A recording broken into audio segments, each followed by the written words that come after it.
Quiero pedirles que abran sus Biblias en la epístola del apóstol Pablo a Tito, en el capítulo 3. Vamos a hacer un breve recuento de la epístola. Hoy es nuestro último mensaje en esta carta. Recuerden que en el capítulo 1 vimos cómo Dios guió a Pablo a escribir a Tito en Creta para que él corrigiese lo deficiente y estableciese ancianos en cada ciudad en esa isla. Vimos también las cualificaciones que debían tener esos hombres llamados a servir al Señor.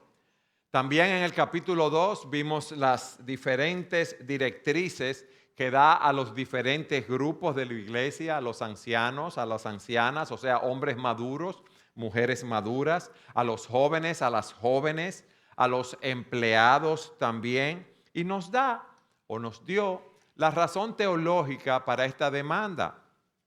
Cuando habla, porque la gracia de Dios se ha manifestado trayendo salvación a todos los hombres, enseñándonos que negando la impiedad y los deseos mundanos, vivamos en este siglo sobria, justa y piadosamente, aguardando la esperanza bienaventurada y la manifestación de la gloria de nuestro gran Dios y Salvador Jesucristo.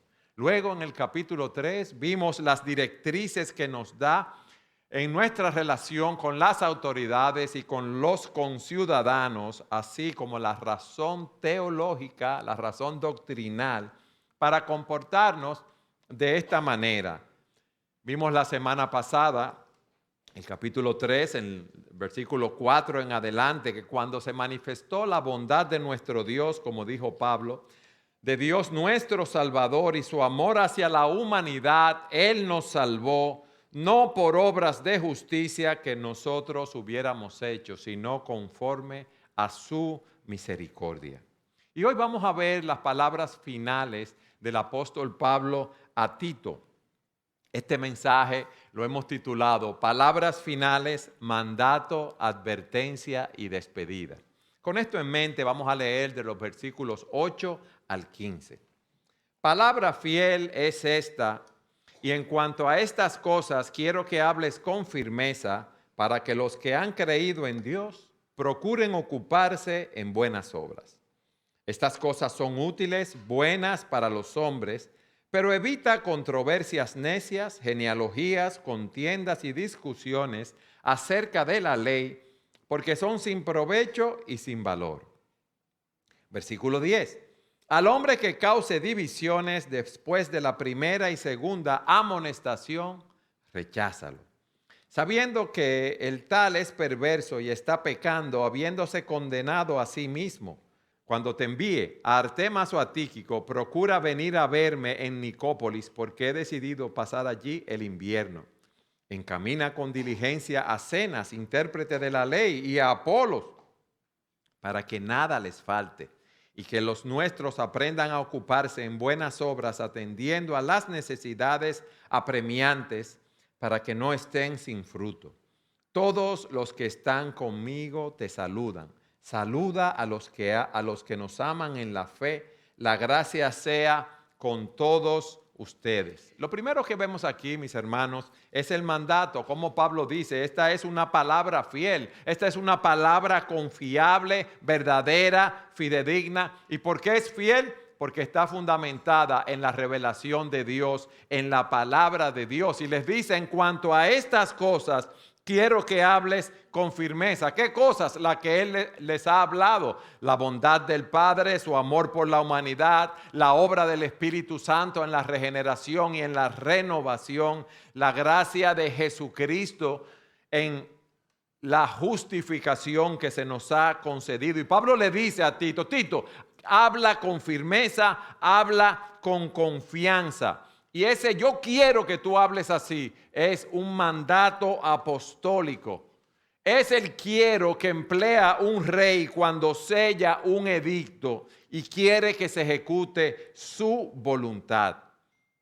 Miren, muchas veces nosotros tenemos la determinación de predicar la palabra, de ser fieles, tanto como pastores y tanto como creyentes en la vida diaria. Pero vienen presiones, vienen personas que se nos oponen, vienen ataques externos, vienen ataques internos, y frente a esa oposición de aquellos que no quieren escuchar las verdades del Evangelio, eso nos puede llevar a vacilar. Yo no sé a cuánto les ha pasado que a veces estamos en ciertos lugares y se hablan ciertas cosas que no son escriturales, y uno pudiendo hablar y decir lo que así dice el Señor en su palabra, uno muchas veces se queda callado. Nosotros no podemos quedarnos callados, pero tampoco podemos, como decimos en buen dominicano, aguar la palabra de Dios. No decir lo que Dios dice en ese sentido. Nosotros tenemos que confiar en la eficacia de la palabra de Dios. Y como dice la Escritura, es verdad que debemos hacerlo con gracia, sazonada con sal, para saber cómo debemos hablar en cada situación. Pero debemos hablar esa palabra fiel con firmeza, como Pablo le dice a Tito. Pero fíjense ahí mismo, en el versículo 8, ¿cuál es la finalidad de esa predicación fiel? Para que los que han creído en Dios, o sea, los que han puesto su fe en Dios, procuren o sigan procurando ocuparse en buenas obras, sigan procurando hacer el bien. Estas cosas son buenas y útiles para los hombres. Ese procurar que está ahí es un presente continuo. Y nos dice que es algo que debemos hacer continuamente, constantemente, porque muchas veces nosotros tomamos una determinación de seguir cierto curso de acción, haciendo obras de misericordia, dando un testimonio de nuestra fe, y luego nos desanimamos. Y aquí nos dicen que procuren, que sigamos procurando continuamente. ¿Por qué? Porque cuando nosotros meditamos en la bondad, el amor, la misericordia de Dios en la salvación, como vimos, en su obra, en la justificación, habiendo sido recipientes de tanta gracia, de tanta misericordia, eso debe llevarnos a servir al Señor de todo corazón. Esas doctrinas de la gracia que hemos visto aquí, esas doctrinas de la gracia en nuestra salvación, nos deben llevar a hacer buenas obras para la gloria de Dios. Luego de ese mandato, Pablo, en segundo lugar, le da a Tito una advertencia. Miren, dice aquí en el versículo 9 que hay cosas que debemos evitar. Miren lo que él le dice: evita controversias necias, genealogías, contiendas y discusiones acerca de la ley, porque son sin provecho y sin valor. ¿Qué pasaba? En Creta estaban esos falsos maestros, ellos procuraban desviar a los creyentes de las verdades bíblicas y se entretenían con genealogías, con discusiones sobre aspectos legales. Y Pablo le había dicho a Tito anteriormente: Tito, insiste en la sana doctrina. Y fíjense cómo a esas controversias que no enseñan la verdad, él les llama discusiones necias. Eran personas que venían hablando de genealogías bíblicas, lo que Pablo le había dicho a Timoteo, primero Timoteo, esas genealogías, esas fábulas, que no le hagan caso a eso. A Tito le había dicho que esas eran fábulas judaicas. Eso no quiere decir que no tengan importancia, pero son cosas que no traen ningún provecho, al igual que esas discusiones estériles acerca de la ley. Recuerden cómo los falsos maestros en Colosas y en Éfeso venían con muchas leyes y regulaciones dietéticas, rituales y ceremoniales. Y él está diciendo: mira, Tito, evita esas controversias necias, genealogías, contiendas y discusiones acerca de la ley. Ese evita es darle la media vuelta a eso. Ahí están hablando de eso, camínale de espalda, es lo que le está diciendo en el original. Esa es la idea que nos da. ¿Por qué? Porque todas esas controversias son sin valor. Las personas lo hacen por orgullo, por estar discutiendo, por estar hablando. No están fundamentadas en los principios de la palabra de Dios. Esas cosas no te van a aprovechar para nada. ¿Por qué? Mis hermanos, el crecimiento en la gracia, el crecimiento en la fe, ese proceso de despojarnos del viejo hombre, de renovarnos en el espíritu de nuestra mente y vestirnos del nuevo hombre, viene a través de la palabra de Dios. No viene a través de todas esas doctrinas humanas, tradiciones de hombre, no. Y Pablo le está diciendo a Tito aquí, le está advirtiendo, Tito, hay cosas que tú debes evitar. Ahora, la pregunta que nos hacemos es, ¿qué vamos a hacer con aquellos que no están dispuestos a someterse a la disciplina de las Escrituras? A aquellos que no están dispuestos a proclamar fielmente el Evangelio, sino que quieren lucirse con ideas, vamos a decir, ajenas a las Escrituras, que quieren venir con legalismo. Y eso es el punto que Pablo nos trata en los versículos 10 y 11. ¿Cuál debe ser nuestra actitud hacia aquellos que causan divisiones? Versículos 10 y 11. Al hombre que cause divisiones después de la primera y segunda amonestación, ¿qué dice? Recházalo. Sabiendo que el tal es perverso y está pecando, habiéndose condenado a sí mismo. Mis hermanos, ¿quién es la cabeza de la iglesia? Jesucristo, ¿verdad? La iglesia no es una democracia. Cristo nos ha dado su palabra para que nosotros nos guiemos por ella en la vida de la iglesia y en nuestras vidas personales. Nosotros somos el pueblo de Dios y estamos fundamentados en la revelación divina. Y por eso es que nosotros tratamos cada semana de venir y presentar, explicar la palabra de Dios. No son inventos personales ni particulares. ¿Por qué? Porque nosotros estamos llamados a mantener la verdad del Evangelio. Recuerden lo que Pablo le dice a Timoteo en 1 Timoteo 3:15. ¿Qué es la iglesia? La columna y baluarte ¿de qué? De la verdad. No los pensamientos particulares de cada uno, no.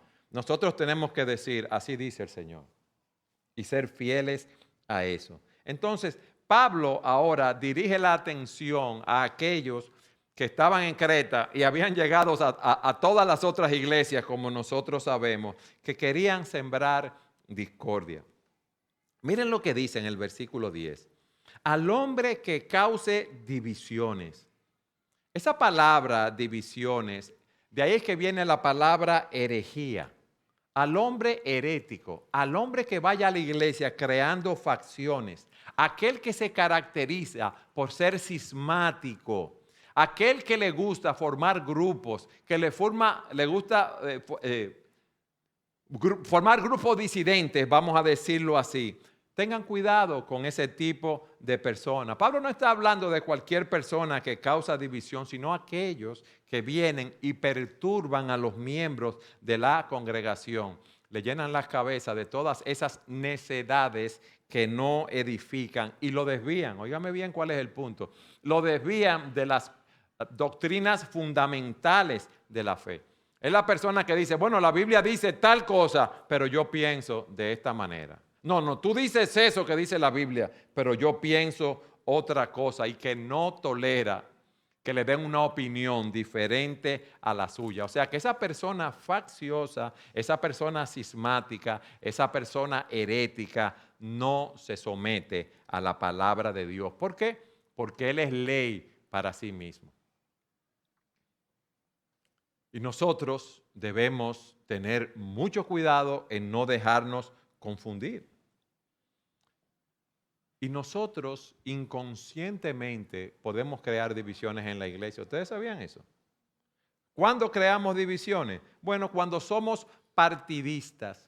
¿Ustedes recuerdan lo que pasaba en la iglesia de Corinto? Que habían bandos. Vayan conmigo a 1 Corintios, capítulo 1. Yo quiero que leamos a partir del versículo 10. Miren una forma cómo se estaban creando allí divisiones en la iglesia.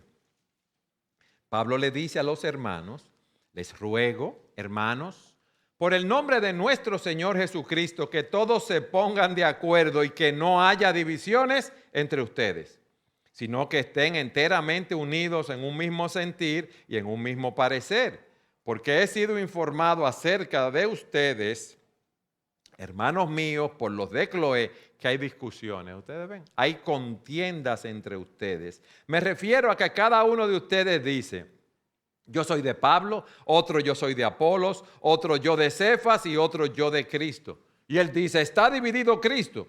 ¿Acaso fue Pablo crucificado por ustedes o fueron bautizados en el nombre de Pablo?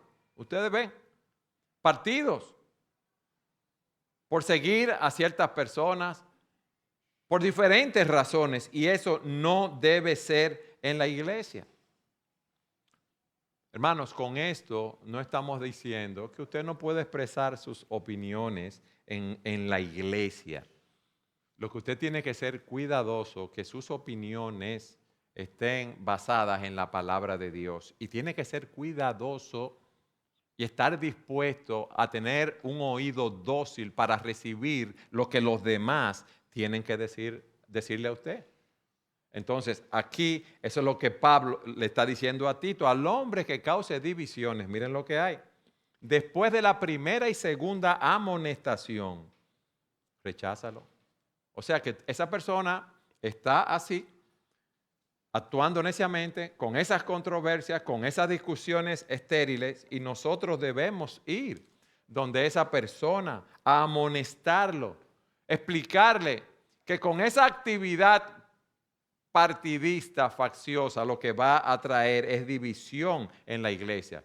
Y debemos amonestarlo más de una vez, como nos dice aquí. Ahora, si esa persona se mantiene, sigue en esa actitud, debe ser rechazado. Debe ser rechazado, debe ser desechado. ¿Por qué? Porque lo amonestamos para que entre en razón, para que pueda ver los principios de la palabra de Dios que está violando, para ayudarlo a que recapacite, porque nosotros lo que queremos es que nadie se pierda en ese sentido. Nosotros no queremos excluir a nadie de la vida de la iglesia, sino llevarlo al arrepentimiento. Ahora, si después de esas amonestaciones esa persona no sigue el llamado, no mejora su postura, sigue sembrando discordia, debe ser rechazada o desechada. ¿Y qué significa esto? Significa que debe ser excomulgado de la vida de la iglesia. ¿Por qué? Bueno, porque si no tomamos medidas contra esas personas facciosas, va a continuar en su actividad subversiva, si podemos decir así, expandiendo una doctrina falsa, y va a hacer daño en la vida de la iglesia y va a contaminar a muchos. Por eso, en Mateo 18, versículos 15 al 17, el Señor Jesucristo nos ha enseñado cómo tratar con los pecados en la iglesia. Dice, si tu hermano, fíjate, si tu hermano peca, ve y repréndelo a solas. Si te escucha, has ganado al hermano. Pero si no te escucha, toma contigo a 2 o 3 testigos para que toda palabra sea confirmada por la boca de esos testigos. Y si rehúsa escucharlo, dilo a la iglesia. Y si también rehúsa escuchar a la iglesia, o sea, que la iglesia se involucre en hablar con esa persona. Y si rehúsa escuchar a la iglesia, sea para ti como el gentil y el recaudador de impuestos. Estamos llamados a conversar. Estamos llamados a exhortar, estamos llamados a convencer, a amonestar. Si eso no produce resultado, debemos involucrarnos como iglesia. Fíjense que en Romanos capítulo 16, versículos 17 y 18, Pablo les dice, les ruego, hermanos, que vigilen a los que causan disensiones y tropiezos contra las enseñanzas que ustedes aprendieron, y que se aparten de ellos. Porque los tales son esclavos no de Cristo nuestro Señor, sino de sus propios apetitos, y por medio de palabras suaves y lisonjeras engañan los corazones de los ingenuos. Pablo está proponiendo medidas drásticas para esas personas. Ahora, la pregunta que nos hacemos, ¿por qué Pablo es tan categórico cuando habla de que debemos rechazar a esas personas? Porque cualquiera puede decir, oye, qué poco amoroso es Pablo, ¿eh? ¿O no es así? Pero miren lo que pasa. Es que las divisiones son serias. Nosotros debemos entender primero lo que estaba ocurriendo en Creta con todas esas personas divulgando falsas doctrinas y cómo Pablo veía lo que estaba sucediendo. Miren, el problema no era la libertad de expresión. ¿Ustedes saben cuál era el problema? La unidad del cuerpo de Cristo. Mis hermanos, Cristo con su sacrificio derribó toda la barrera de judíos y gentiles. ¿No es así? Dios nos toma del mundo, nos llama a salvación, nos coloca en el cuerpo de Cristo. ¿Y qué quiere Él que crezcamos? En amor, en unidad, en armonía. Dios quiere que cada día tú y yo experimentemos una comunión más profunda con Él y una comunión y un amor más profundo los unos con los otros. Pero nosotros aquí en la iglesia, como dicen muchos autores, somos como un hospital. Hay diferentes personas con diferentes tipos de problemas, con diferentes madurez en Cristo. Y Dios quiere que nosotros andemos de una manera digna de la vocación con que fuimos llamados, que nos esforcemos por preservar la unidad del Espíritu en el vínculo de la paz. Pero ¿qué pasa, mis hermanos, cuando vienen las divisiones? No crecemos en amor, no crecemos en unidad, nos dividimos, nos separamos entre los hermanos de la iglesia. Dejamos de dar un testimonio de lo que es preservar la unidad del Espíritu en el vínculo de la paz. Por lo tanto, cuando vienen esas personas a afectar, a traer división, a hacer partidos, a traer facciones en la iglesia, si no oyen el llamado, por eso Pablo dice deséchalo, recházalo. ¿Por qué? Porque van a romper la unidad de la iglesia. Y hemos visto muchos casos a través de la historia de iglesias que han entrado estas doctrinas, estos grupos con sus teorías, y esto lo que ha traído es un quebrantamiento de la vida de la iglesia. Ha afectado la unidad del Espíritu en el vínculo de la paz. Pero miren lo que dice, vamos a leer de nuevo versículos 10 y 11. Al hombre que cause divisiones después de la primera y segunda amonestación, recházalo. ¿Por qué razón, Pablo? Sabiendo que el tal es perverso y está pecando, habiéndose condenado a sí mismo. La disciplina anterior que hemos visto puede parecer muy dura, pero miren lo que el apóstol Pablo nos dice. Esa persona es un perverso. Él quiere imponer una doctrina que no está en la palabra de Dios y se le advierte y no quiere obedecer, no quiere saber nada de la verdad. Se ha apartado del camino recto. Esa persona está siguiendo una mentira y está propagando una mentira en la iglesia. Y eso se ve por sus palabras, eso se ve por sus acciones. Pero no solo eso, fíjense lo que dice, está pecando. Él ha caído en una situación de herejía. Y eso es evidente a todo. ¿Por qué? Porque él no quiere oír el llamado. Él está en una rebeldía. O sea que él no cayó en esa herejía por ignorancia, sino porque él está identificado con la mentira y se obstina en permanecer en ella. No importa lo que diga la palabra de Dios. Yo voy a seguir creyendo lo que yo creo y actuando como yo estoy actuando. Ese verbo es un presente indicativo, es una acción continua. Él persiste en pecar. Óyeme bien, persiste en pecar. Él persiste en estar en rebeldía.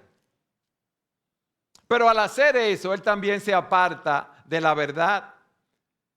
Se aparta de la iglesia que está fundada en la obediencia a la verdad.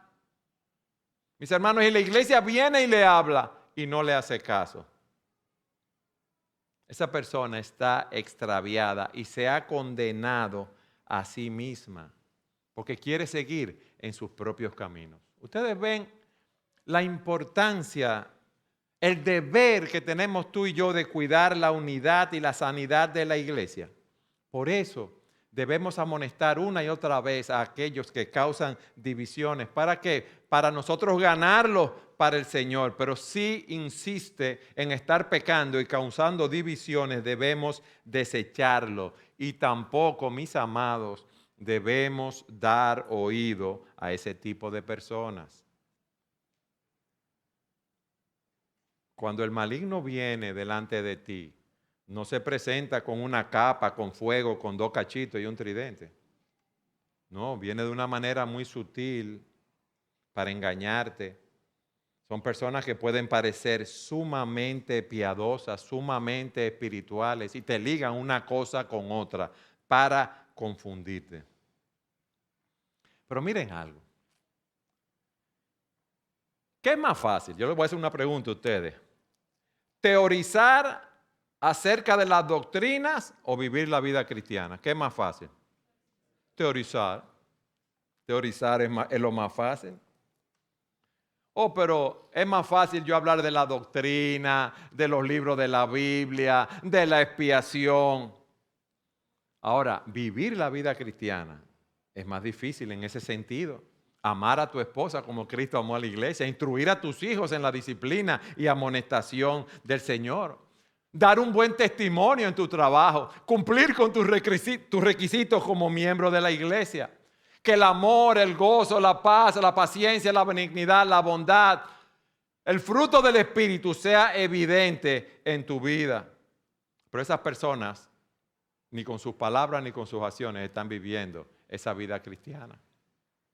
Entonces, mi hermano, cuidado. ¿Por qué? Porque si no hay una sana doctrina, ¿qué va a resultar con esa vida? ¿Van a estar extraviados? La sana doctrina nos conduce a crecer a la imagen de nuestro Señor y Salvador Jesucristo. Esas especulaciones no conducen a nada. Amén. ¿Qué hemos visto hasta aquí? El mandato, esta es una palabra fiel, la finalidad de esa predicación fiel para que los que han creído procuren ocuparse en buenas obras. Luego vimos la advertencia, que son las cosas que debemos evitar, y nuestra actitud hacia aquellos que causan divisiones. En tercer y último lugar, veamos la despedida, las salutaciones y bendición final. Hermanos, yo le voy a hacer una pregunta. ¿Cómo nos llegó el mensaje del Evangelio a nosotros? Porque ya Pablo no está. Y estamos estudiando la epístola del apóstol Pablo a Tito. En esos tiempos no había medio de comunicación. No es verdad que Pablo recorrió el mundo entero llevando el mensaje. O sea, cuando digo medio de comunicación, no había televisión, radio, teléfono, mucho menos internet con las redes, sino que el mensaje se llevaba de boca a boca y mediante una carta. ¿Qué pasa con esta bendición final? Pablo está saludando a una serie de personas como tú y como yo, que colaboraron con él, que como tú y como yo llevaron el Evangelio de Jesucristo a otros lugares. Y hay otros colaboradores que no están aquí, que Pablo saluda en otras cartas. Y aquí aprendemos algo en esta despedida, mis hermanos. Ese mensaje del Evangelio llegó al mundo a través de un grupo de creyentes comprometidos con el ministerio, con un grupo de creyentes como tú y como yo, comprometidos en poner sus dones espirituales en operación en el cuerpo de Cristo. ¿Qué quiero decir con esto? Pablo no era un hombre orquesta. Él trabajó siempre con un equipo de hombres y mujeres que tenían el compromiso, y óigame bien hermanos, el compromiso de glorificar el nombre de Jesucristo. Y aquí se nos dan algunos nombres de esos colaboradores. Fíjense que él dice, cuando te envíe a Temas o a Tíquico, procura venir a verme en Nicópolis, porque he decidido pasar allí el invierno.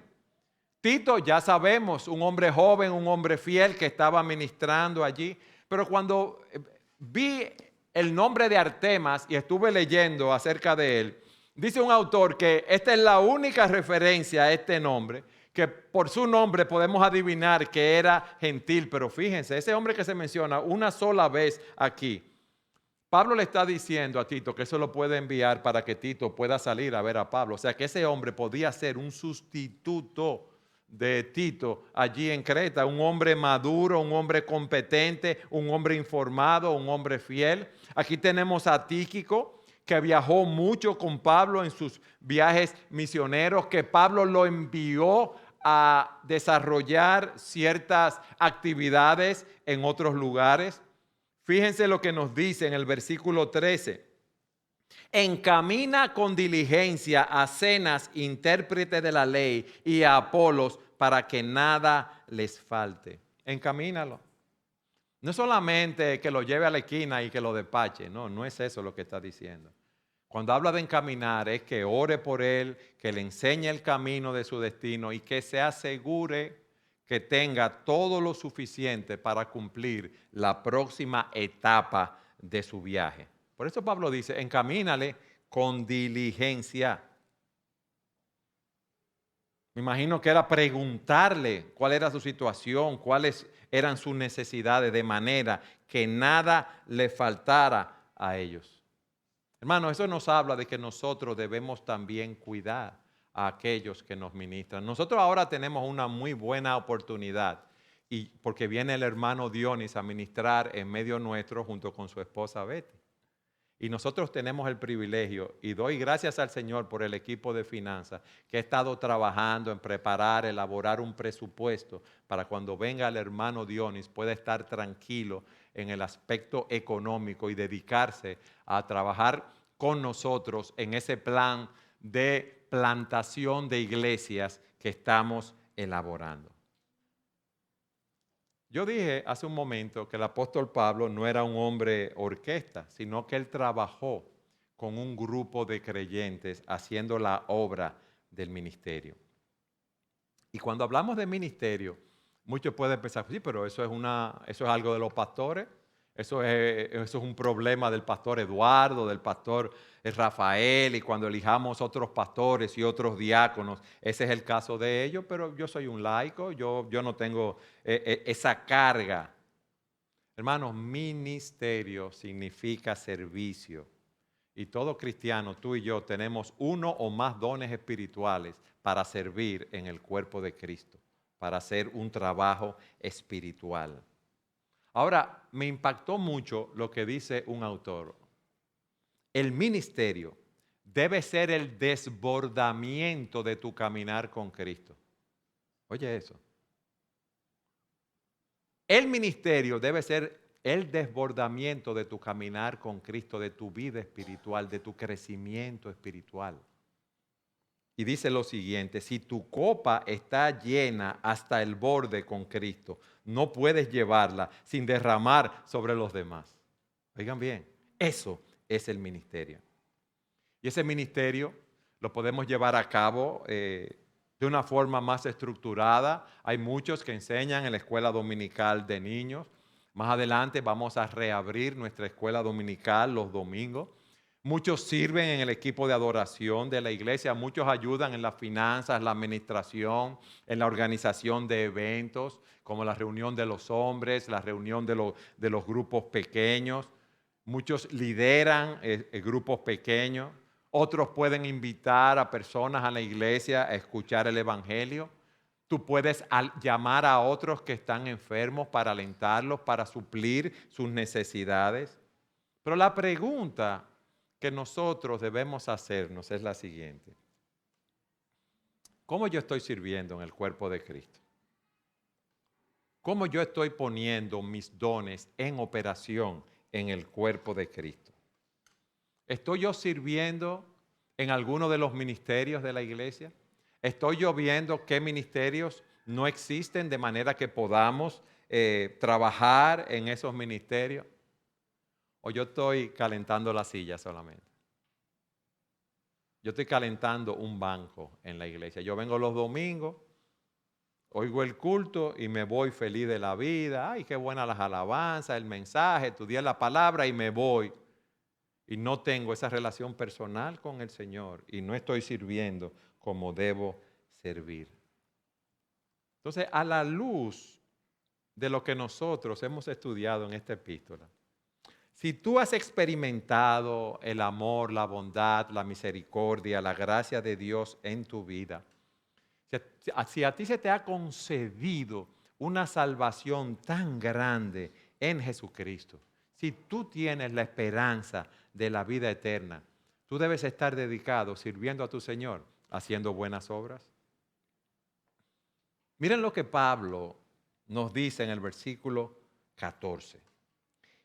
Y que los nuestros aprendan a ocuparse en buenas obras, atendiendo a las necesidades apremiantes para que no estén sin fruto. Aparentemente ahí él está hablando a los creyentes en Creta y a todos esos creyentes que no tienen nombre, ¿verdad? Que no los detalla aquí. Muchos seguro en pueblos oscuros, en Creta, en aldeas, en montañas. Todos ellos formaban parte de ese equipo y todos ellos debían tomar la delantera poniendo sus dones, haciendo buenas obras. Mis hermanos, nosotros debemos dar de gracia lo que de gracia hemos recibido. La pregunta es, ¿qué tú estás dando para el crecimiento de los hermanos de Iglesia Bíblica Sola Gracia? Por eso Pablo concluye diciéndole, todos los que están conmigo te saludan. Saluda a los que nos aman en la fe. La gracia sea con todos ustedes. Desde donde Pablo estaba escribiendo, ahí le estaba diciendo que todos esos santos los estaban saludando. Le está diciendo que salude a los hermanos en Creta y que la gracia de Dios sea con ustedes. Mis hermanos, y con esto concluyo. Esa gracia que nos salva también nos capacita para seguir corriendo la carrera de la fe. Esa gracia sustentadora, esa gracia que nos sostiene, es la que nos da el poder para continuar viviendo la vida cristiana. Es la gracia que nos capacita para seguir adelante. Este mundo no es un lecho de rosas, vamos a decirlo así. En el mundo tendremos aflicción. Dice la Escritura que como las chispas vuelan al aire, así nace el hombre para la aflicción. Pero esa gracia nos capacita para servir al Señor. Pablo se veía así, como el más grande de los pecadores. Y él dice, pero por la gracia de Dios soy lo que soy. Y su gracia para conmigo no resultó vana. Antes bien, he trabajado mucho más que todos ellos, aunque no yo, sino la gracia de Dios en mí. Y en el contexto de lo que hemos visto, de las dificultades, de aquellos que querían introducir falsas enseñanzas en la iglesia, debemos saber que la gracia de Dios nos va a ayudar para nosotros seguir combatiendo por la fe que nos fue dada una vez, para seguir exaltando y glorificando el nombre de Jesucristo. Esa gracia de Dios está disponible para todos nosotros. Óyeme bien, esa gracia es siempre mayor que cualquier problema que podamos enfrentar. Te lo voy a repetir. Esa gracia es mayor que cualquier problema que podamos enfrentar. Miren, mis amados, nosotros podemos descansar confiadamente en la provisión de la gracia de Dios para seguir corriendo la carrera de la fe, puestos los ojos en Jesús, quien es el autor y el consumador de nuestra fe. Por lo tanto, vamos adelante. Amén.